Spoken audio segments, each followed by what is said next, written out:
মুসলমান হয়ে মুসলমানকে কাটছে। সোশ্যাল মিডিয়া এগুলো নিয়ে গরম, ওই গ্রুপ ওই গ্রুপকে, এই গ্রুপ ওই গ্রুপকে, যার যার হিসাব আল্লাহর কাছে দিবে। আমি কাউকে নিয়ে কখনো বলি না, আপনারা সোশ্যাল মিডিয়া খুলে দেখেন। আমি ভুল হলে ততক্ষণ বলি না যতক্ষণ পর্যন্ত আমার আল্লাহ রাসূল আহলে বায়াত ওলি আল্লাহ কোরআনের বিরুদ্ধে কেউ কথা বলছে, আমাকে নিয়ে আমার 14 গোষ্ঠী নিয়ে উড়িয়ে ফেলেন। যখন আল্লাহ রাসূলের হুরমত আজমতের উপরে কথা বলবেন তখন হোসাইনি কাফেলা আর চুপ থাকবে না।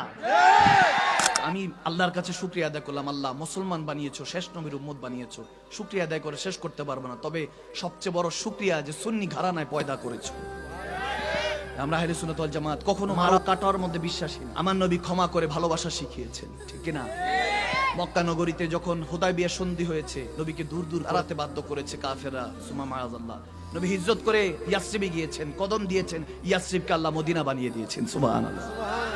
মদিনা থেকে যখন 1400 সাহাবাকে নিয়ে হযরত ওমর, ওসমান, মাওলা আলী, আবু বকর সিদ্দিককে নিয়ে হজের জন্য যখন মক্কাতে এসেছেন, হজ করতে দেয় নাই। হুদায়বিয়া সন্ধি হলো দীর্ঘ হাল, ওখানে আমি পরে যাব, শুধু বোঝানোর জন্য বলছি। ওদিন আমার নবীকে হজ করতে দেয় নাই। সিদ্দিক আকবর কেঁদেছেন, হযরত ওমর ইবনুল খাত্তাব কেঁদেছেন। শের খোদা আলী নবীর নাম যখন মুহাম্মদুর রাসূলুল্লাহ সাল্লাল্লাহু আলাইহি সাল্লাম লিখেছেন, তখন আবু লাহাব, উতবা, সাহেবা, আবু জাহেল বলেছে রাসূলুল্লাহ কাটো, এখানে রাসূলুল্লাহ লেখা যাবে না, সুম্মা মাআযাল্লাহ।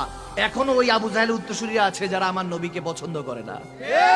যখন আমার নবী নাম বলেন যে আলী কাটো, তখন শের খোদা আলী চোখের পানি ছেড়ে দিয়ে কলম ছেড়ে দিয়েছেন, ইয়া রাসূলুল্লাহ, লিখতে শিখেছি আপনার নাম, আপনার নাম জপতে শিখেছি, কাটতে তো শিখি নাই। শের খোদা আলী ওদিন কেঁদেছেন, কেঁদে কেঁদে বলছেন যে ইয়া রাসূলুল্লাহ, গর্দান দিয়ে দিব, আপনার নাম ইয়া রাসূলুল্লাহ কাটতে পারবো না। ওদিন আমার নবী দাঁড়িয়ে বলেছেন কাটো। নবীজি নিজে কেটে তারপর নিজে বলছেন যে ঠিক আছে, আমি মুহাম্মদ বিন আব্দুল্লাহ, আমি বলছি হ্যাঁ, হুদায়বিয়া সন্ধি হয়েছে, মক্কা থেকে মদিনায় কেউ যেতে পারবে না। যদি মদিনা থেকে কেউ মক্কা আসে তাদেরকে ফেরত দিব না, তোমরা দিও না, ঠিক আছে, কঠিন শর্ত। যদি মক্কা থেকে কেউ মদিনা যায়, কলমা পড়ে, তাকে ফেরত দিতে হবে। এভাবে জুলুম করেছে কাফেররা। নবীজি সবর ধরেছেন। শের খোদা আলী তলোয়ার বের করেছেন, ওমর ইবনুল খাত্তাব তলোয়ার বের করেছেন।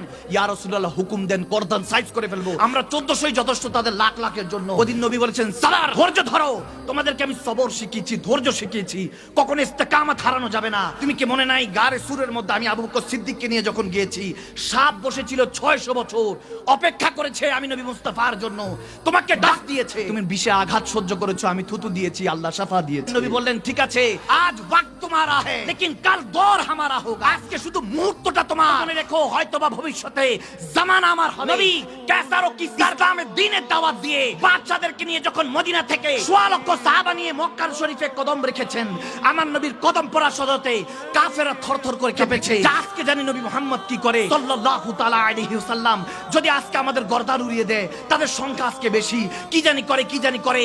নবীকে দূর দূর করে মক্কা থেকে তাড়িয়ে দিয়েছি। সুম্মা মাযাল্লাহ, কাউকে যদি ঘর থেকে আপনি এলাকা থেকে বের করে দেন, তাকে আর কেউ দেখতে পারবে না, আপনি তাদেরকে দেখতে পারবেন না, কিন্তু আমার নবী